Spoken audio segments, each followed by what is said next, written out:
نظرتان در این ارتباط چی هست و با چنین شرایط نتیجه روند صلح در افغانستان شما چگونه میبینین من حیث یک کشور خیلی نزدیک بر افغانستان؟ تشکر. First, what the Taliban are doing or not doing has nothing to do with us.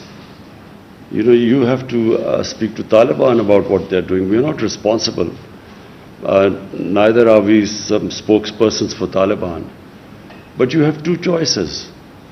20 years, a military solution has been attempted to bring peace to Afghanistan, and that's failed.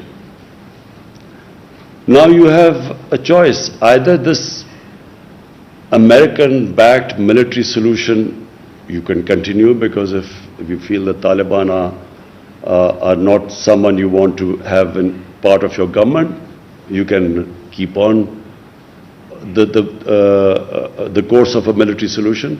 But everyone knows it's not possible anymore. The second solution is to have a government, a political compromise between the Taliban and the government, to have a compromise, an inclusive government. That is the only solution. Now, what the Taliban are doing or not doing has nothing to do with us. All we want is that there should be peace in Afghanistan. Pakistan's interest is peace there. There are 3 million Afghan refugees in Pakistan. Almost all of them are Pashtuns. And all of them, or most of them, would have sympathies with Taliban. How is Pakistan supposed to check who is going over there to fight or not when there are about 25,000-30,000 people who cross every year, every day? They go into Afghanistan and come back. How is Pakistan going to check that? So Pakistan has consistently said that if the Afghan refugees go back to Afghanistan, then hold us responsible. But if there are 3 million refugees here, how can we say few hundred or few people have gone there to fight and their bodies are coming back? How can Pakistan be held responsible? There are refugee camps of 500,000 people. There are refugees with over 100,000 people. So how is Pakistan going to go into the refugee camps and decide who is pro-Taliban and who is not? So it's not possible unless, and let me just say the other thing, that until recently there was no border between Pakistan and Afghanistan.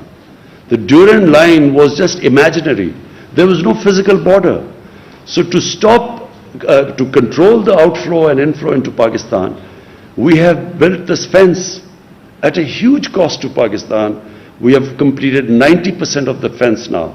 So for the first time you have a border fence. Before that there was no border anywhere. Durand line was no border. So we are trying our best, but it is not possible to hold Pakistan responsible when you have over 3 million refugees here. What interest could possibly Pakistan have in a civil war in Afghanistan? What interest would Pakistan have in backing someone to take over Afghanistan? What is clear is that no one party will be able to take over Afghanistan. So if Taliban try to take over Afghanistan, it will just be an ongoing civil war. In the past, Pakistan did have an interest. In the 90s, Pakistan had an interest. And why did Pakistan have interest? Because Pakistan had this policy of strategic depth. What was strategic depth? Pakistan was always wary of Indian influence in Afghanistan, and Pakistan did not want to have a situation where it was fighting on two fronts. So Eastern Front, India, and then Afghanistan also became pro-India. So in those days, Pakistan did try to have favorites. They backed favorites. Now, and especially my government, we believe that Afghanistan can never be controlled from outside. Afghanistan has a history. Throughout history, Afghans are the most independent people. So you can't control Afghanistan from outside. So our government's policy is, whoever the people of Afghanistan choose, Pakistan will have best relationship with them. So we have no favorites now. We do not have that old policy of the 90s of strategic depth anymore. زه دوه لاندې پوښتنې لرم. یو تاسو ولسمشر غني سره په ازبکستان کې لیدلی وو او وروسته دغه د افغانستان او پاکستان اړیکې خرابه شوې. دغه لیدنو کې تاسو څه ویل؟ او بل د سلسله الخیل په اسلام آباد کې برامته شوه، د هغې قضیې په اړه کې معلومات ورکړئ چې دغه د چا لخوا اختطاف شوې وه، برامته شوې وه، ولې برامته شوې وه او د څه دلیل له مخې؟ ډېره مننه. First thing is that whatever I'm telling you, I told President Ghani. I told him that Pakistan, President Ghani felt that, we should try and stop the people going across. We told them that we can have a joint, we will have a joint inspection. You tell us where people are crossing, we will take action. We assured him about that. Because we know that all the fighting people, if half of Afghanistan is with Taliban, what would they be doing in Pakistan? They talked about families of Afghans, of Taliban in Pakistan. The question is, should Pakistan put their families in jail? What is Pakistan supposed to do with their families if they are here? And then, if there are few Taliban leaders who have families here, the only leverage we have is because of that. The reason why they actually had talks with the Americans and Pakistan was able to make them have talks with the Americans was because of this leverage. If you put them in jail or if you take action against them, that leverage goes. But more importantly, I got the impression that somehow the Afghan government feels that we should take some sort of a military action against, force whoever the Afghan or, who the few pro-Taliban people or Taliban leaders are here. But so number one, we will do everything, but we will not use military force anymore in Pakistan. As I said last time, we were fighting someone else's war and we ended up 70,000 Pakistanis were killed. So there is a consensus in Pakistan that we will not use military action. Short of military action, we will try our best. How much ever pressure they want us to put on the Taliban, we will, because it is in our interest there's peace in Afghanistan. But we will not use military means. We are clear in Pakistan about that. The ambassador. So, we have detailed now through the Safe City cameras, we have detailed, charted out the exact path taken by the daughter of the ambassador. And, the taxi drivers, the taxis which the ambassador's daughter took, we got through the cameras, we got the numbers of the taxis, we called those people up, they've all been interrogated. They have, so unfortunately the explanation doesn't tally what the ambassador's daughter says and what the cameras show, where she says that she was put in a taxi and taken away and they was beaten up. But there is a picture of that taxi and she's sitting there and she's fine. And the driver was called up in the police officer show. So unfortunately, we didn't get the answers because the police has now all the record, charted all the areas where she went. And it doesn't tally with what her accounts are. There's a discrepancy there. And unfortunately, they went back, so we have no way of confirming what happened. But the account of the ambassador's daughter does not tally with all the cameras which show her going into the 3 different taxis. The taxi drivers were interviewed, got into the police station. It does not match there. Sir, Afghan government has requested for a team to visit Pakistan for sharing this investigation, and we have conveyed our confidence for that team to visit next week.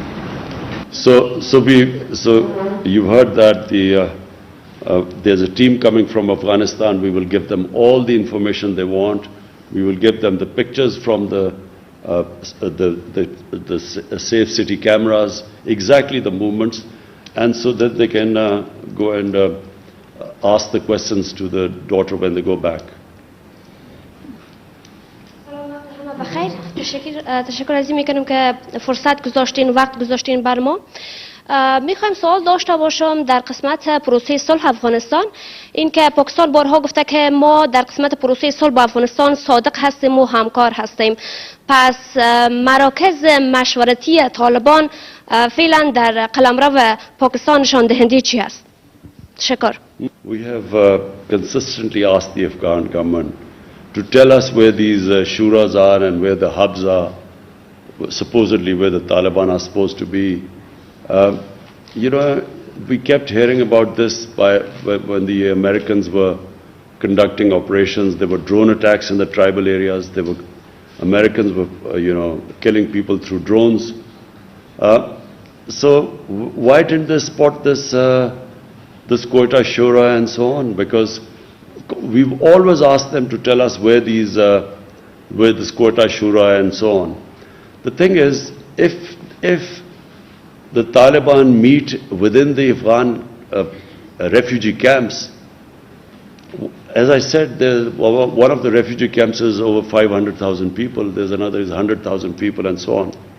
So it's not easy for Pakistan to tell them exactly, who's coming and where. This has been asked over and over again, and let me just in the end say one thing. The reason why 150,000 NATO troops, the greatest military machine in the history of mankind, the reason why they did not succeed in Afghanistan has nothing to do with Pakistan. It's exactly what the Americans did in Vietnam. When they failed in Vietnam, they blamed, some insurgents from Cambodia or Laos, and they actually bombed Cambodia and completely destabilized Cambodia. But they still didn't make any difference. We were told at one point that the Taliban main sanctuaries were in North Waziristan. They kept pushing us that we should take action in North Waziristan. Finally, after 4 or 5 years, Pakistan actually took action in North Waziristan. 1 million people were internally displaced from North Waziristan when Pakistan took action. 1 million people were displaced. Some Pakistani soldiers lost their lives. The whole area was cleared. But what difference did it make? This was in 2014. It made no difference at all. Nothing happened. I mean, it's not that suddenly the NATO troops won the war in Afghanistan. Nothing happened. So, this blaming for a flawed strategy, surely the Americans should have started talking to the Taliban from a position of strength. When there are 150,000 NATO troops, that was the time to talk to them. Talking to them when there's an exit date given and when there are a few thousand troops left, how do they expect that Taliban would now compromise? The time to make them compromise or a political settlement was when they were in a position of strength. Half the Afghanistan is in Taliban hand. Why do they need Pakistan now? که امریکا له تاسو نه غوښتنه وکړي چې د پاکستان د خاورې د افغانستان په خاوره کې پوځي عملیات وکړي، آیا تاسو د پوځي عملیاتو یا هوایي عملیاتو اجازه ورکوي؟ او دویم سوال، د افغانستان او پاکستان د روابط چې اوس خراب شوي د دې عواقب تاسو څنګه ارزوئ؟ Now my question is that what will the Americans achieve operating from Pakistan what they could not achieve in 20 years operating from Afghanistan? I don't know. If someone can convince me that suddenly it would make a big difference and there will be peace in Afghanistan by them operating from Pakistan, maybe we would consider it. But what they haven't achieved in 20 years, how do they expect to achieve right now from Pakistan, having bases there? All it will do is, it will involve Pakistan in a conflict which Pakistan has nothing to do with it. So why would we want another conflict on our hands when already when we were fighting the US war on terror, we lost 70,000 people, over $150 billion lost to the economy. Why would we want to get ourselves in another conflict? So that's the reason why Pakistan sees absolutely no reason for them to have bases and operating from within Pakistan. Future relationship? Future relationship, with Afghanistan, I see our relations between the two countries will get stronger with every passing year. And the reason is that Afghanistan needs Pakistan, Pakistan needs Afghanistan. No country would benefit more from open borders than Pakistan and Afghanistan, because Pakistan would benefit from access to Central Asian markets. They are emerging markets, they are growing very quickly. There's energy corridor as Afghanistan from Central Asia, so we will gain from it. And Afghanistan, of course, has a huge Pakistani market of 220 million people, and then a port, Gwadar port, and of course, Port Qasim. So it's a mutually beneficial relationship. And people don't realize that Afghanistan was part of Pakistan and India for a long time.